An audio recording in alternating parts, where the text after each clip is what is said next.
Luiz Eduardo, obrigado por nos receber aí. Nós estamos escrevendo um livro sobre a conquista da Copa do Brasil de 89 e gostaríamos de conversar contigo sobre essa bonita campanha que vocês fizeram na Copa de 89. Luiz Eduardo, assim, até antes de falar, o que mais te marcou no período que tu jogou com a camisa do Grêmio, já que tu, ao lado do Mazzaropi, tu é o único ex-campeão gaúcho, de 85 a 90, e conquistou a Copa do Brasil. Tu e o Mazzaropi são os únicos. O que mais te marcou nesse período, antes de chegar até a Copa do Brasil? E também fomos super campeão brasileiro, em né? 90, juntos Isso, também. Exatamente, né? Cara, eu acho que a imagem que mais fica a questão, eu acho que é o reconhecimento, né, das pessoas, do clube, né? Não só pela minha pessoa, mas da maioria das pessoas que passaram no clube tiveram aquela parte histórica dentro do clube. Foi quase como uma família, né? Porque na época de quando começou em 85, jogadores de fora eram muito poucos, né? A maioria era tudo de dentro de casa, né? Se for pegar o time de 85, talvez o único que não era da casa era o Oswaldo, né? O resto era todo mundo formado, né? Isso é uma coisa que, por exemplo, a gente tinha muito essa questão, né? O Grêmio pontuava às vezes uma posição, seja um 10 ou um 9, né? O resto tudo era formado dentro de casa, né? Talvez isso tenha sido, por exemplo, da gente ter conquistado tudo aquilo ali, né, cara? Certo. Antes de 89, que até o Alberto comentou comigo, tu estava no 83, foi emprestado do Inter Santa Maria. Aí em 84 tu começa a entrar na equipe, até tu faz um gol no Coritiba, no Brasileirão, Grêmio 5-0 e tudo mais. Mas tu teve aquela responsabilidade, o De Leon é dispensado do Grêmio e tu já é lançado. Como é que foi aquilo? Na realidade, assim, cara, tem muitas histórias, assim, na minha, por exemplo, a minha saída em 83, a vinda do Robson. Centurion, meio. Pro Grêmio. Conta pra nós aqui. Assim, ó, porque eu tinha jogado com alguns meninos do Inter de Santa Maria uma seleção gaúcha. A gente foi campeão, né, brasileiro de seleções. E quando teve essa questão do Robson, né, eu me prontifiquei porque era uma oportunidade de eu ganhar um dinheiro, né, porque ia assinar um contrato profissional. E o Robson veio e eu fui pra lá. E na época eu fui até com passe estipulado e tudo, né. Daí saiu o finado Deca e assumiu o Gainete. Aí teve um jogo polêmico lá que foi a questão do... O Grêmio tava fazendo a pré-temporada em Gramado e o Gainete pegou e falou, né, que tem a polêmica do Gainete contra a camisa do Grêmio, aquelas coisas tudo. E o Gainete chegou pra mim e falou que eu ia jogar. Só que eu tinha um documento que eu não poderia jogar contra o Grêmio. E ele falou que como o Inter Santa Maria pagava o meu salário me escalaram, eu tive que jogar. Aí quando chegou lá, até o finado do Soberade chegou e disse, mas tu não pode jogar. Eu falei, Soberade, eles me colocaram para jogar, eu não posso fazer nada, eu tenho um contrato firmado com. E aí eu acho que o jogo foi 2-1 pro Grêmio, se não me engano, eu acabei fazendo um gol. A gente saiu perdendo 1-0, o gol do Renato, aí eu empatei. Aí depois eu não lembro mais quem fez. Ele fez gol até no Inter também. Sim, né? aí isso foi questão de 2 semanas depois. Aí quando teve esse jogo contra o Inter, quando acabou o jogo, eu empatei, eu que fiz o gol do empate, a gente estava perdendo o jogo, fiz o gol do empate aos 47 do segundo tempo. Quando terminou, o professor Dino Sani veio falar comigo. Eu acho que ele não sabia da minha relação com o Grêmio. Perguntou da possibilidade. Eu falei, estou aqui, pertenço ao Grêmio, entendeu? Mas estou aqui com passe estipulado aí. Aí houve uma conversa, né, entre o Inter de Santa Maria e o Inter. E até o presidente, o Eugênio Strelec, chegou e me perguntou, Luiz, possibilidade. E era muito dinheiro. Não tinha como recusar, né? Aí a gente conversou e falou, vamos ver o que vai dar. Só que eu não sei se no meio desse processo vazou o negócio. E aí eu cheguei, morava no Itaimbé, aí cheguei o rapaz da recepção e falou, tem um senhor que tá ligando faz hora pra ti. Era o finado de Soberade. Isso eu fazia, acho que uns 4 meses e meio que eu estava em Santa Maria. Eu tinha vontade de 1 ano. Aí o Soberade mandou pegar minhas coisas, que o Dr. Fábio Koff tinha falado, pegar minhas coisas e voltar para Porto Alegre. Só que eu conversei, Soberade, tem assim, assado, a situação não. Deixa que depois o Dr. Fábio Koff conversa com o presidente. Daí eu vim, voltei para Porto Alegre.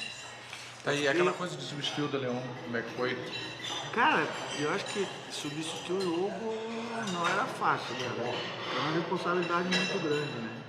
E eu estava num processo de transição, eu convivia muito com ele, conversava muito com ele. Tanto é quando houve aquela possibilidade de contratar um outro zagueiro, né? De contratar um outro zagueiro, o Hugo pegou e foi enfático. A gente estava numa reunião, o Hugo chegou e disse assim, não, você não precisa contratar um outro zagueiro, já tem um aqui, que é o Luiz Eduardo.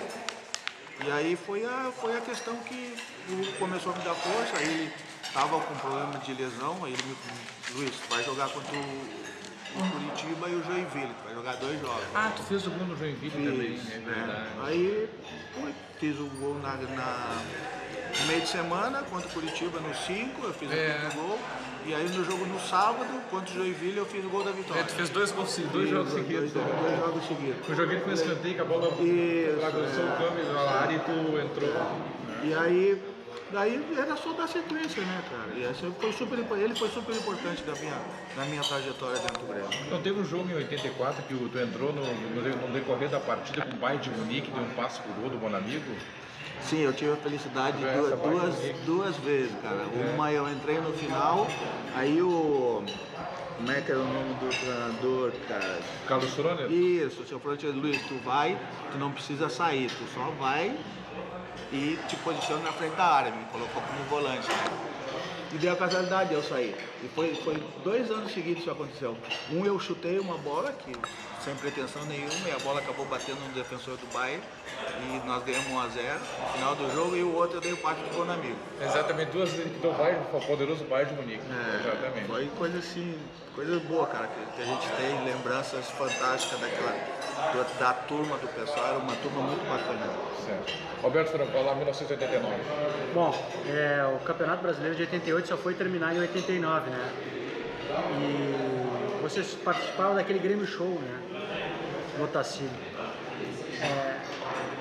Vocês acham tu acha que aquela substituição do Otacílio pelo Minelli, aquilo ali não caiu muito bem para vocês? Todos vocês gostavam, o Grêmio tinha se classificado antecipadamente, o segundo turno era só para cumprir tabela, e aí mesmo vocês pedindo para a direção para que o Chapinha não saísse do grupo, a direção resolveu colocar o Minelli, e o Minelli não conseguiu transmitir a confiança necessária para vocês para seguir adiante naquele brasileiro?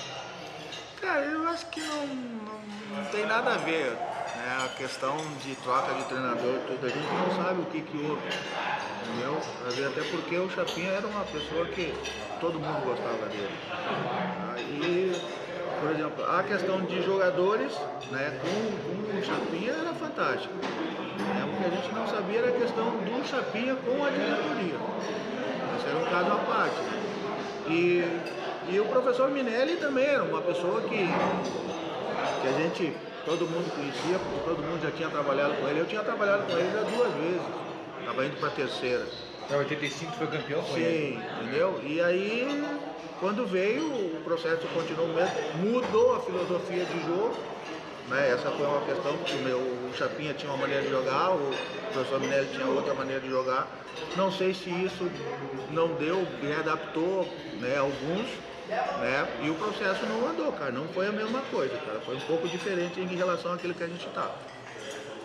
E a gangorra Grenal, ela dificulta muito quando um tá bem, o outro tá mal? Isso é difícil para vocês retomar? Mesmo que em competições paralelas, isso atrapalha o clube? Mas eu acho isso é muito relativo, cara. Eu acho que, por exemplo, eu já tive situações que dentro do Campeonato Brasileiro, ou até dentro do Campeonato Gaúcho mesmo, os dois estarem bem, entendeu?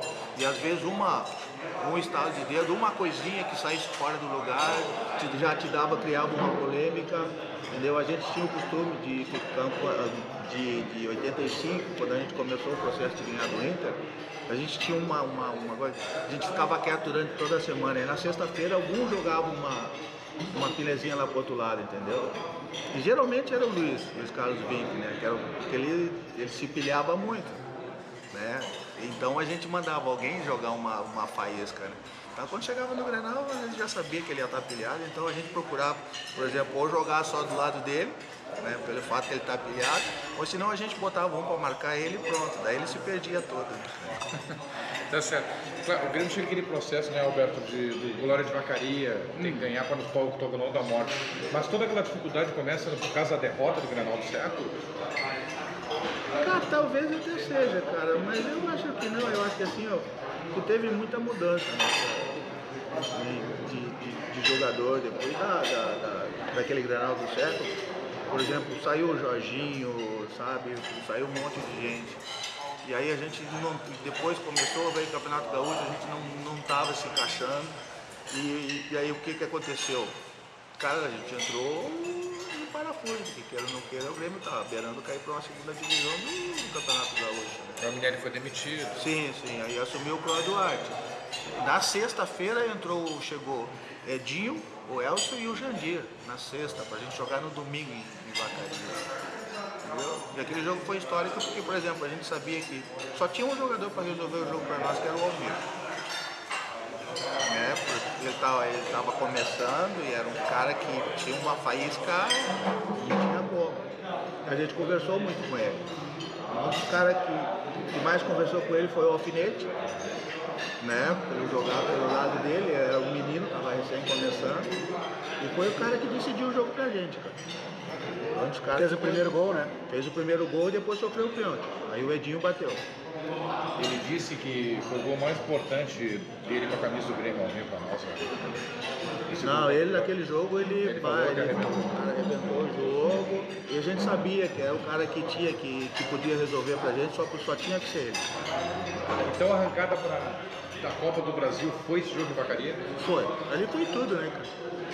A gente ganhou o jogo, depois a gente foi campeão gaúcho, entendeu? E aí quando veio o processo do campeonato, o Campeonato Brasileiro e a Copa do Brasil, essas coisas.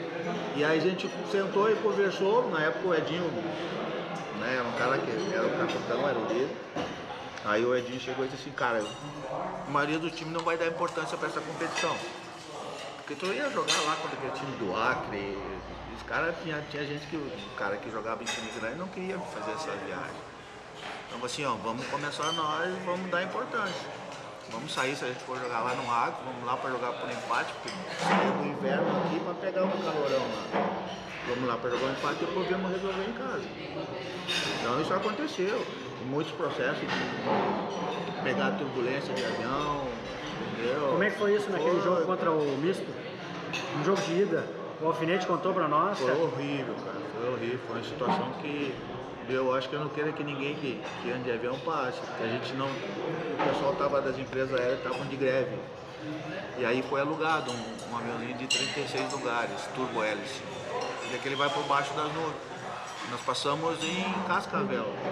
Aí pegamos um temporal lá. Eu me lembro até hoje, o Alfinete era o único que, enquanto todo mundo rezava, ele dava risada, cara. Ele falou só que chegou no fim, ele viu que o negócio era feio, e aí ele começou a rezar também, cara. Que a gente achou na volta todo mundo. Ninguém queria voltar de avião. Todo mundo queria voltar de ônibus. Lá do Mato Grosso. Se tivesse uma condição assim, mais tranquila, acho que o pessoal viria de ônibus, não viria de avião. Que situação essa história do... Foi triste. Situação que... não deve ter sido comentado assim. Ninguém comentou. O Alfinete que trouxe agora. Ninguém comentou, cara, mas foi feio. Uma situação que a gente achou que a gente ia cair, cara. Mas em campo foi 6-0, né? Sim. Misto 5-0 lá. 5-0. O Alfinete e o Assis acabaram com a partida. Entendeu? A Assis era brincadeira, né? Por quê? Quando ele queria jogar. Eu me lembro uma vez que o Chapinha tava jogando, o Adilson Heleno tava jogando, o Adilson Heleno era o 10 do Grêmio. E aí o Adilson não estava bem no jogo, aquelas coisas tudo, e daí os guris estavam meio assim, pá, o Adilson não marca, não tá jogando, não tá fazendo nada. E aí como eu era o capitão, né, cara, eu cheguei no Chapinha, cara, os caras não estão gostando do Adilson, né? Daqui a pouco mais tu vai perder, em vez de estar perdendo um, tu vai perder os 11. Aí o Chapinha chegou pra mim e disse, mas Tá, eu vou colocar quem? E o Assis, às vezes ele concentrava com a gente, às vezes ele não pegava a lista e dessa vez ele concentrou e pegou a lista. Eu falei, bota o moleque. E o Chapinha chegou e disse, como é que eu vou botar o guri? Bota, ele tá treinando com a gente aí, velho. A gente dá o suporte pra ele. Cara, entrou no jogo, velho. O primeiro bola que ele pegou, ele chapelhou o cara dentro da área, meu. Fez um golaço. O jogo tava ruim, cara, tava entorcado o jogo. Ele fez um golaço. Depois dali, velho, foi embora. Não saiu mais. E aí marcou a história nessa Copa do Brasil. Que nem o pessoal fala de negócio do Ronaldinho, né? Eu acho que fazendo comparação entre os dois, eu acho que o Assis foi mais jogador que o Ronaldo. Eu acho. Porque o Assis tinha assim, ó, mais de armação. O Ronaldo já era um cara mais de conclusão. O Assis não era de fazer muito gol. Mas era um cara que, por exemplo, ele com a bola nos pés, ele fazia coisa absurda. Pra botar um colega na cara do gol, ele identificava, cara. Era diferente do Ronaldo. Às vezes os caras faziam a comparação do Assis com o Ronaldo, eu sempre falava, cara, essa comparação não existe. Jogadores totalmente diferentes. Um jogava mais pro time e o outro jogava mais pra si. O Ronaldo era um cara que assim, ó, era um cara que era mais definidor. Entendeu? O Assis não, o Assis era um armador, armador nada. As características, por exemplo, de finalização eram diferentes, de postura dentro do campo eram diferentes. Entendeu? Era um outro patamar. Eu digo assim, eu falo pro cara, não existe comparação entre os dois. Certo, a Copa do Brasil, o Grêmio estreia do Piraçu 1x0, depois na volta 6x0. E o Misto 5x0, toda essa história que contou da viagem. Mas antes eu quero chegar num Grenal, no Beira-Rio, no Gauchão, 3x1, tu dá o passo pro Pita de cabeça fazer o gol.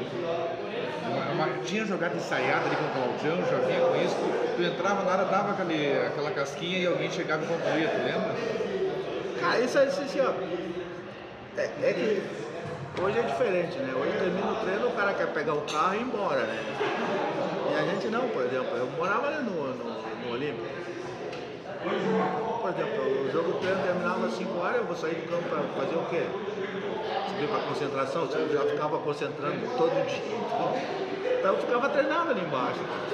Aí eu ficava treinando, cabeceio, cruzamento, entendeu? Às vezes os goleiros saíam, o Valdo queria treinar a falta, eu ia pro gol. Entendeu? Então a gente tinha esse negócio, como a gente não tinha muita coisa para fazer, a gente ficava treinando. A casquinha essa que eu falava. Tu lembra desse lance que o Peter ele fuzilou o Tafarel? Entendeu? Então a gente ficava, a gente chamava o Kita, vamos fazer uma forquinha.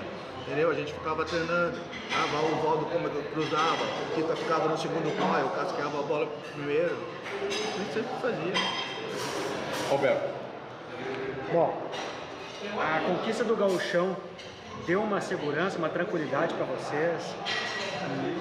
Seguiu o ano, porque vocês estavam vindo de um ano meio turbulento e vocês conseguiram atravessar aquela dificuldade que foi em Vacaria, ganhar o Campeonato Gaúcho. Aquilo ali deu o estofo necessário para poder conquistar a Copa do Brasil? Ah, sim, cara. Que deu uma tranquilidade mais, né, cara? Por exemplo, tava no meio do incêndio, né, sem bombeiro, sem nada. O Inter podendo ser campeão da América. Entendeu? O Inter podendo ser campeão da América. Bombeiro de e aí deu a casualidade do Inter perder pro Olímpia. Sair fora. Tu tava na concentração lá, o Grêmio jogava no dia seguinte contra o Caxias, tocando flauta na torcida do Inter, passando ali no Zé de Alencar. Tava jogando foguete lá, saía jogando foguete. Nós estávamos na concentração, né, cara? Tudo torcendo contra. Não era fácil, cara. Tipo assim, cara. E por falar em concentração, é verdade que tu mandava o Alvir buscar sorvete pra ti? Alguém tinha que pagar, né, velho? Eles estavam chegando, né? Por exemplo, quando eu comecei a subir no profissional, às vezes o Delhão pegava e dizia assim, leva o carro ali no posto pra lavar, leva. E depois o amigo sofreu, ele falou que dizia, vai buscar sorvete pra mim. Claro, o guri tá começando, né, meu? Tem que pagar, não tem jeito. Roberto, vamos pra frase histórica dele aqui? Vai lá falar. Bahia e Grêmio, antes do jogo, tu falou, o Grêmio vai lavar a alma do futebol gaúcho. E aí? Cara, essa frase aí ficou meio enroscada ali com os irmãozinhos, né? Que a gente chamava os irmãozinhos na época, né? Mas por que tu fez isso, Eduardo? Tu quis botar lenha na fogueira? Cara, tinha maneira de assim, cara, porque a gente foi ensinado, por exemplo, a não usar nada de vermelho. O finado doutor Dourado não deixava a gente sair, andar com chinelo vermelho. O primeiro cara que apareceu com um carro vermelho lá dentro do Olímpio foi eu. Então a gente foi, por exemplo, a gente tinha conhecido lá do outro lado, entendeu? Não tinha amigos. Por mais que a gente se passasse na rua, nem se cumprimentava, a gente cumprimentava. Teve uma história uma vez, um colega nosso trocou a camiseta depois do jogo, porque era amigo do cara que estava do outro lado, mas o cara era de fora, ele chegou dentro do vestiário e quase apanhou, velho. A rivalidade era muito grande, hoje não, hoje todo mundo se conhece, todo mundo se cumprimenta, acaba o jogo, sai pra jantar na época. Tá, mas o Bahia é o atual campeão brasileiro, o Grêmio vai enfrentar o Bahia e tu lança essa frase lá na Fonte Nova. Foi antes do jogo? Foi antes do jogo. Foi antes do jogo, né? É, foi antes do jogo. Larguei pra provocar mesmo. Eu sabia que ia dar polêmica. O Grêmio vai lavar a alma do futebol hoje. E lavou, né? Lavou. A realidade é essa. O time de vocês era muito bom, né? Tinha muito cara bom, muito cara técnico, né? Habilidoso. Cara, era um time que já foi ensinado a jogar desde 86, cara. Com o Espinosa ou com o Minelli em 85? Não, em 85 com o Minelli. Depois do Espinosa, Depois do Espinosa. Sim, o Espinosa e o Chapinha era quase a mesma coisa, de afinidade com os jogadores, né? Então a gente foi ensinado a jogar daquele jeito, jogar pro Grêmio, entendeu? Nós não fomos assim, não aprendeu a jogar, por exemplo, contra o Grêmio, não, nós tínhamos que jogar pro Grêmio, pro torcedor gremista. O torcedor gremista sair do campo com a alma lavada, entendeu? Contra qualquer adversário. Só que pegou uma mecânica, que, por exemplo, o Cristóvão chegou aqui, já entrou no esquema, aí tinha o Valdo, tinha o Lima, tinha o Jorge Vera, e o processo foi andando tão bacana, cara, que a gente entrava em campo, todo mundo já sabia onde estava o outro. Esse tic-tac que falou hoje, o Grêmio, tu teve com o Grêmio show contra a Ciro, né? Sim. O Valdo, Lima, Cristóvão, era impressionante. Foi um processo que desde 85 esse processo só melhorou. Até 90, pelo menos até quando eu fiquei, até julho de 90. Todos os campeonatos. Sim, até julho de 90. E tinha aquela defesa clássica da Mazzaropi, Raul, Baidecos, Eduardo e Casimiro, né?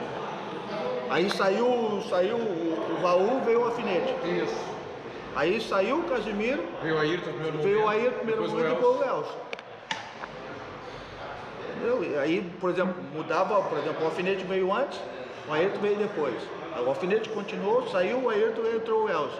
E ficava eu, por exemplo, por exemplo, o Baidec foi embora, veio o Astengo foi embora, veio o Traçante. Até o Amaral jogou contigo. Sim, o Traçante foi embora e veio o Edinho. Aí o Edinho foi embora, veio o João Marcelo. Isso. A estrutura montada. Sim, a estrutura montada ali. Por exemplo, a espinha dorsal do clube estava sempre alinhada, não mudava não. Que se desfez em 91, infelizmente, quando eu tomei aquele período, tu já não estava mais. Alberto, vamos lá. Bom, Grêmio e Flamengo no Maracanã, 15 minutos, Flamengo 2-0, aquele timaço do Flamengo, treinado pelo Tele Santana. O Mazzaropi fez uma defesa que deu ânimo para vocês, e tu fez o gol de empate. E aí, qual é a emoção de fazer um gol no Maracanã num jogo decisivo? Calar 140 mil pessoas não é fácil, né, cara? Mas na realidade, assim, cara, quando começou o jogo, já com 5 minutos, acho que 5 ou 6 ou 7, a gente tomou 1-0. E os caras em cima, eu chamei o Edinho, que não tinha como a gente conversar, era muita muvuca em cima, entendeu? Por exemplo, a gente conversando aqui, a gente um não ouvia o outro, porque era muita gente. Aí eu chamei Edinho, vamos sair, Edinho, vamos atacar esses caras. Porque senão daqui a pouco mais a gente vai, os caras vão tomar uns 10.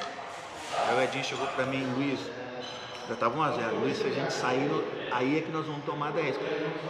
Vamos segurar, cara. Vamos segurar o máximo que a gente puder. Aí tá, chamamos os caras, velho, vamos segurar aqui. E aí 2-0 e bola na trave, acho que teve umas 4 ou 5 bolas na trave. E foi. Aí quando chegou aos 25 minutos, 25 para 28, eles começaram a baixar um pouquinho. O Edinho chegou para mim, Luiz, eu acho que agora a gente vai começar a dar uma estocadinha neles. E aí foi, eu acho que o Cuca fez 2-1. Não, disputou uma bola e o Paulo Egídio fez. O Paulo Egídio fez 2-1. Aí o Edinho chegou pra mim no vestiário, Luiz, agora em Porto Alegre é só 1-0 e dá nossa. Eu falei, Edinho tem todo o segundo tempo. Ah, meu, agora não vai mais.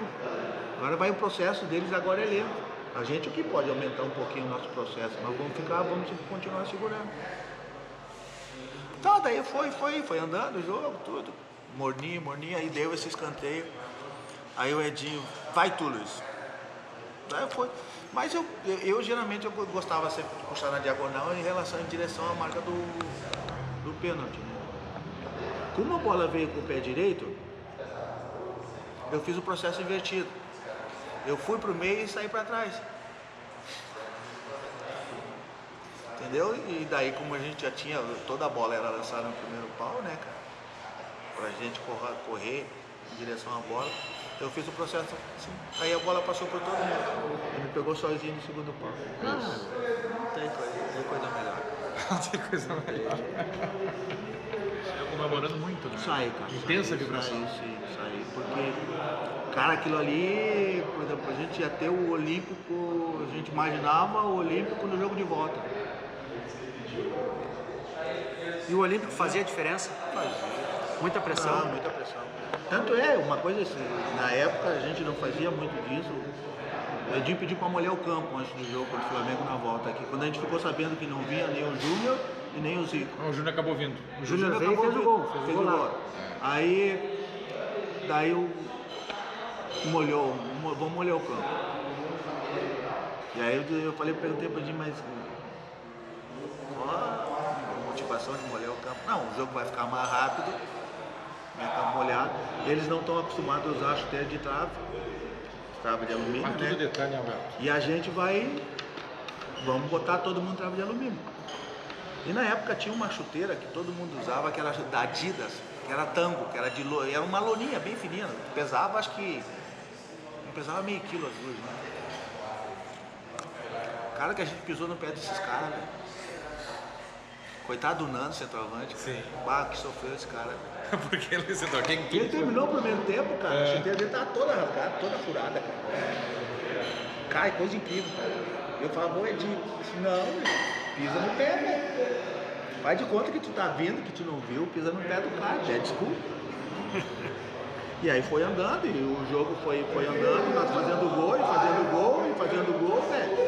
O Cuca, o Paulo Egídio, o Assis e o Almir no segundo tempo, eles simplesmente destruíram o jogo, esse quarteto. Aí, velho, não tem ideia, é aquela coisa, quando dá A Liga? Tu acha que tem isso aí no futebol? Né? Tem. Que nem esse dia o pessoal da Zero Hora me ligou a respeito do problema da defesa do Grêmio, aquelas coisas. Sim, tomou 5 gols do Fluminense e tal. Zagueiro, tudo, né? Eu falei, cara, dupla de zagueiro é que nem casamento. Tem que estar os dois afinados. Mas tu jogou vários anos com o Baidec do lado. Mas o Baidec a gente se criou junto desde juvenil. E zagueiro com a perna esquerda pela direita é mais Não, complicado que o contrário, né? É complicado. Pelo contrário, eu, por exemplo, fazia as duas. Sempre fazia, me adaptei a fazer as duas. Com o Edinho tu trocou, né? Era Baidec, Eduardo Edinho, tu foi pro lado direito, né? Troquei com o Astengo também, o Astengo era direito. E nesses 6 anos do Flamengo jogou o Wilson, tu lembra? O Wilson, joguei com o Wilson, joguei com o Henrique. O Rogério, entendeu? Todos esses caras, o Amaral também, fiz alguns jogos com ele. Eu não tinha muita dificuldade não, cara. É verdade aquela história, antes do Flamengo contra o Bahia, que tu falou, que vocês chegaram no vestiário e tava cheio de despacho e tal, e aí não queriam descer do ônibus, e aí teve que o Rafael Bandeira tirar aquele despacho? Teve. Não foi só no Bahia, não, cara. Não foi só ali em Salvador, não. Quando nós fomos a Recife, antes da decisão da Copa do Brasil, teve também. A gente chegou no vestiário, o vestiário tava todo melado. Ah, é? Tava todo melado. E foi super tranquilo, a gente só pediu pro cara vir ali, passar uma água, jogar uma água ali, deu. Ah, vamos pro jogo, velho. Se isso aqui entrar dentro do campo, se a gente botar isso aqui na tua cabeça, velho, aí sim, vai entrar dentro do campo, vai perder o jogo. Isso aí não muda nada dentro de campo? Não muda, cara, é muito difícil. Que eu falo pros meninos, cara, a cabeça do cara é um gatilho, né? Se tu quiser, tu detona, senão não. Sem de ver, né?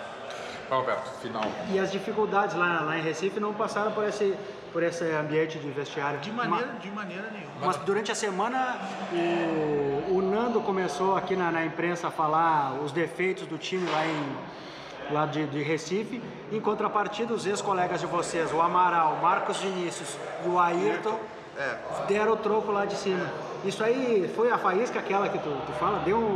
Criou um clima diferente ou não? Não, cara, não, eu digo assim, ó, é que a gente tava tão determinado, entendeu? Que não tinha como escapar. Nem o Mazzaropi fazendo gol contra? Nem o Mazzaropi fazendo gol contra. Não tinha como escapar. Tanto é que o segundo gol, quando eu saí com a bola, cara, a minha visão quando eu joguei a bola pra dentro da área era o... Lino? Não, o Lino. Lino? O Lino. Tá, tu tem que na narração do gol eu acho que tem lá de São Paulo, como é que é o nome dele? Tá, Luiz Roberto. Luiz Roberto, ele destaca bem, né, o teu passe, o Lino na disputa e sobra pro Cuca. Mirou no Lino. Mirei no Lino. E tava o Cuca um pouquinho na frente, o Lino no meio e o Bolegido atrás. Como ele tava no meio, eu digo assim, ó, o Cuca correu um pouquinho pra frente e aí eu joguei a bola. Meti a bola no Lino. Só que o Lino, no dominar, a bola escapou dele e o Cuca sobrou pro Cuca. Tá, mas por que na circunstância do jogo o Grêmio faz 1x0 gol do Assis, aí o Mazzaropi fazer o gol contra, empate era do Sport pelo gol qualificado. Por que tu jogando, tu foi o armador dessa jogada, algum desespero ali? Não, porque era sempre assim, saía comigo. Ou saía comigo, o Edinho saía às vezes, mas não saía muito. E como já estava no segundo tempo e eu era mais novo, então a gente inverteu essa coisa. Os caras começaram a marcar a saída do Edinho. Porque o Edinho tinha muita qualidade, né, cara? Aí os caras inverteram, por exemplo, não deixavam o Mata jogar no Edinho, começavam a jogar em mim.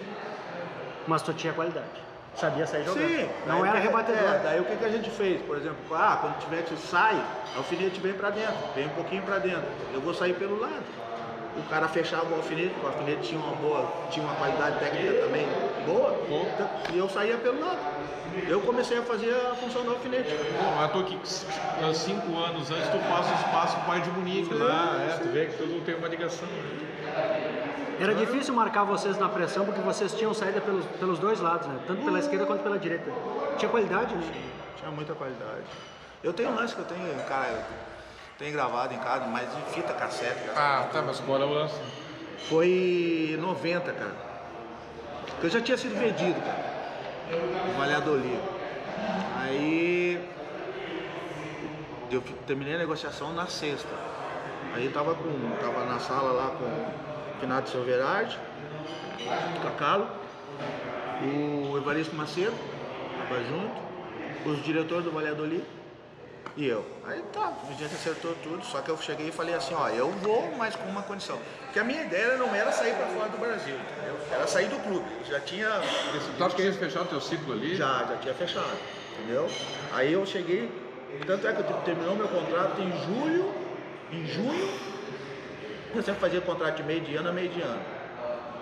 Eu terminou meu contrato, o Evaristo chegou e disse pra mim assim, Luiz, vamos subir pra Serra. Eu falei, professor, tá terminando meu contrato, eu acho que o meu ciclo de Grêmio aqui já finalizou.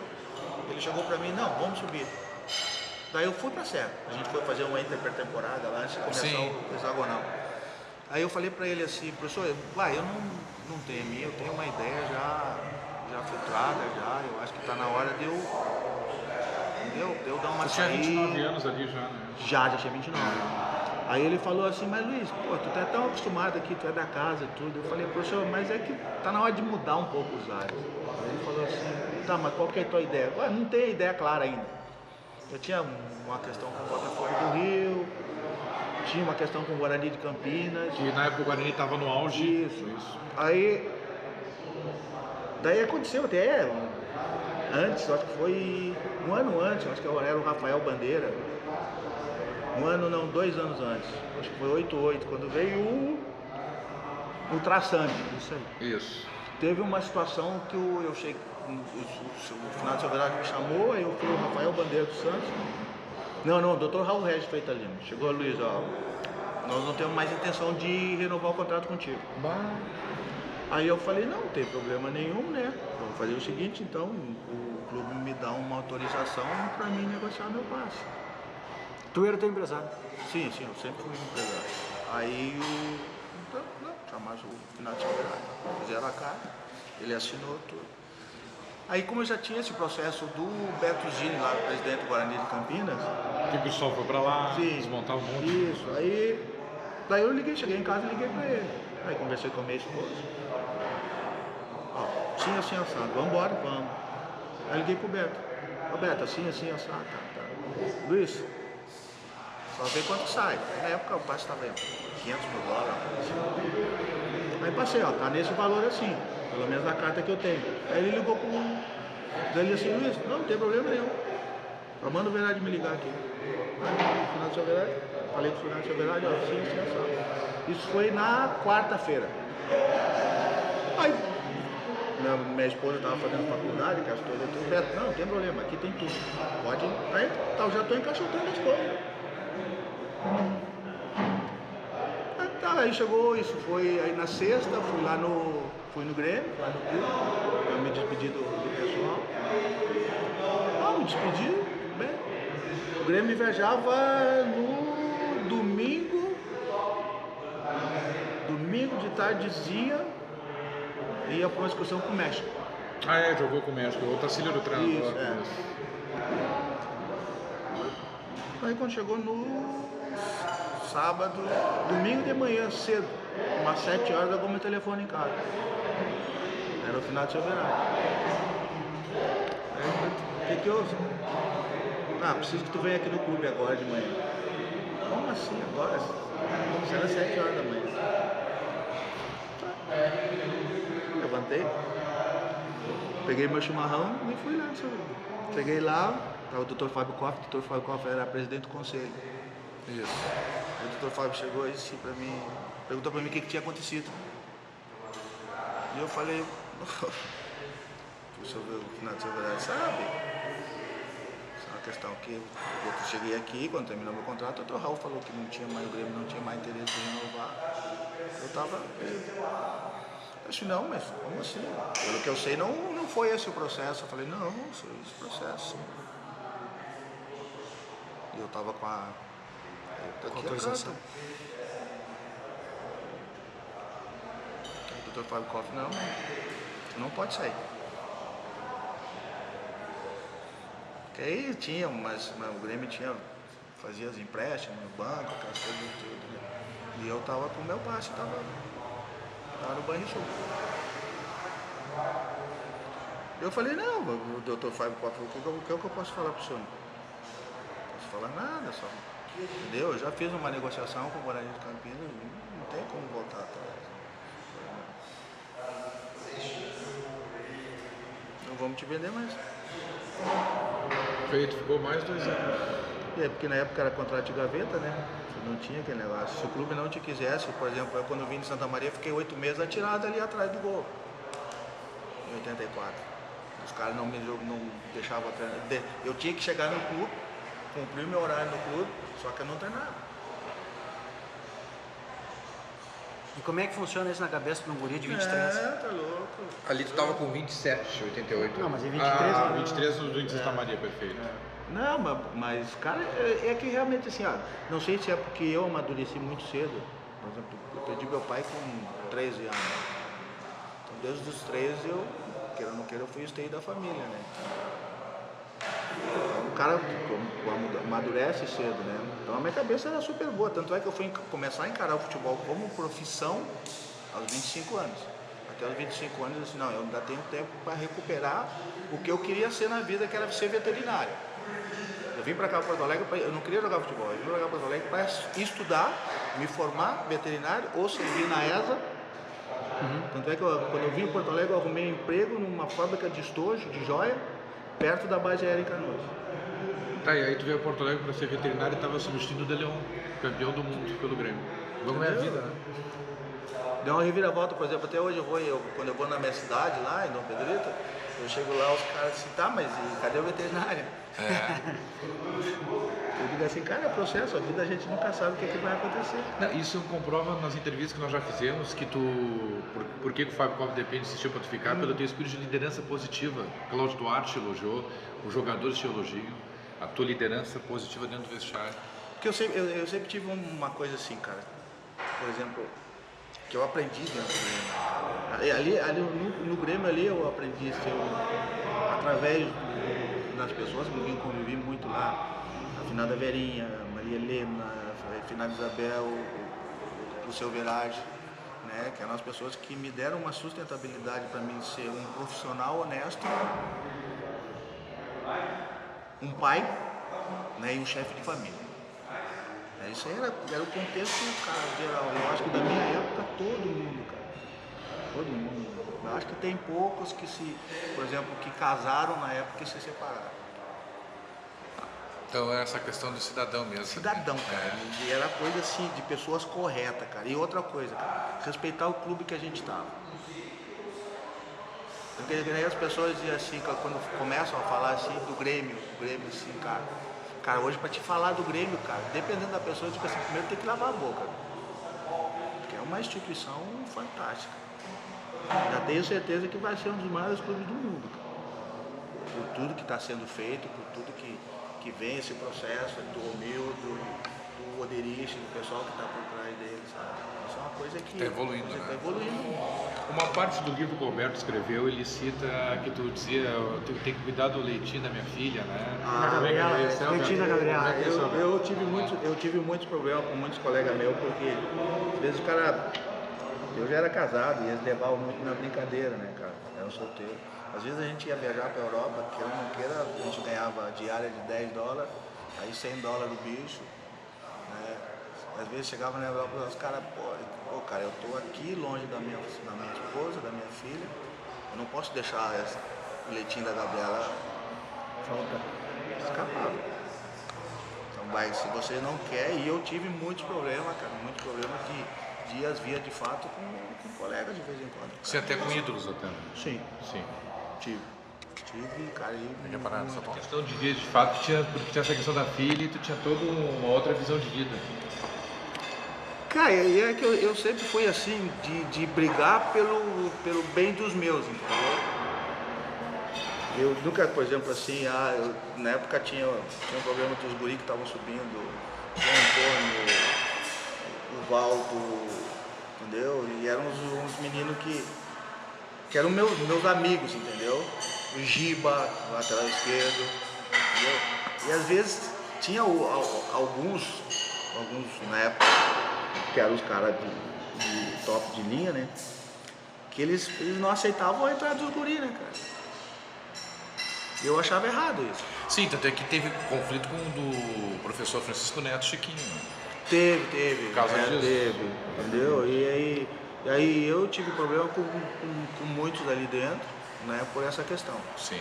E por eu ser um cara, eu tenho que puxar minha família, sim, cara.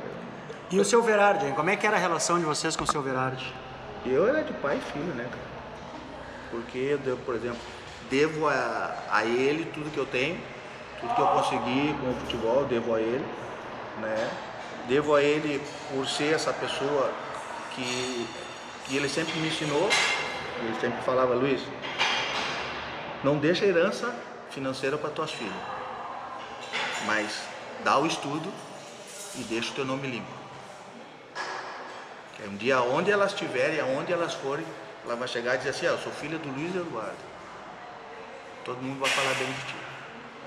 Entendeu? Então isso é uma coisa que, por exemplo, me marcou muito, né? Pelo fato dele até no livro dele, ele fazer referência a mim, né? E eu tinha isso dentro, eu tinha esse compromisso dentro do clube, cara. Porque eu tinha um respeito enorme por ele, né? E pelas, que nem chamavam as negras do Verade, né? Que era Verinha, Maria Helena e Isabel. Tá? Eram as pessoas com que, por exemplo, eu sempre falava com minha esposa, o dia que tiver algum problema, tu liga para elas. Tanto é que quando deu um problema, deu aquele problema na Suíça lá com os meninos, aí tinha o Eduardo Hamilton, né, e aí saiu no jornal o Luiz Eduardo, né? A minha esposa estava grávida ali no período. Cheguei pro seu Verade, disse, se o senhor me dá uma passagem que eu estou voltando hoje. Se o senhor não conseguir que eu fale com a minha mulher amanhã. A Verinha, a final da Verinha foi a Dom Pedrito, para mim conseguir falar com a minha mulher. Então, para te ver o grau de cumprimento, de afinidade que a gente tinha. Então, isso aí, pá, cara, não tem. Falar do homem 54 anos de Grêmio. Tua frase histórica da Copa do Brasil, como é que campeão tem... Campeões tem muitos, primeiro, como é que é essa frase para nós deixar gravada para sempre? Cara, é que nem eu digo assim, eu fiz muitas coisas para ser campeão, cara. Eu cheguei a ligar para colegas meus, entendeu, que estavam em outros times para me ajudar. Entendeu? Às vezes eu até tirava dinheiro do bolso, né, junto com meus companheiros, tirava dinheiro de bicho, essas coisas. Pra gente, assim, cara, eu quero marcar história nesse clube. Como? Cara, pra mim, só ganhando. E aí foi aqui no Grêmio, e sempre o negócio da Copa do Brasil, daquele super campeão brasileiro, que ninguém dava valor para isso, cara. Eu dou valor para isso, cara. Isso aí vai ficar, isso vai fazer parte da minha história dentro do clube. E eu fiz isso no Grêmio, eu fiz isso no Atlético Mineiro, eu fiz isso lá no Valladolid, na Espanha, eu fiz isso, subiu o Atlético Paranaense em 95.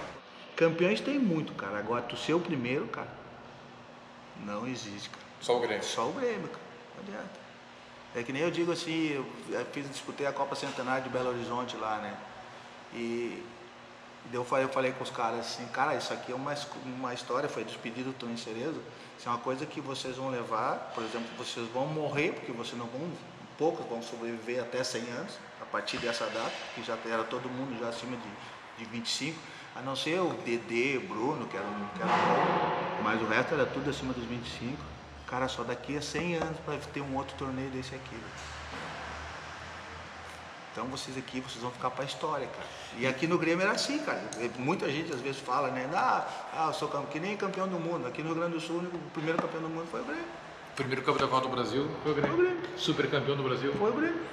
Então essa frase que tu saiu de ti essa frase. Campeões tem... Campeões tem muito. Agora o primeiro vai ser sempre o Grêmio. Aqui no estado vai ser sempre o Grêmio.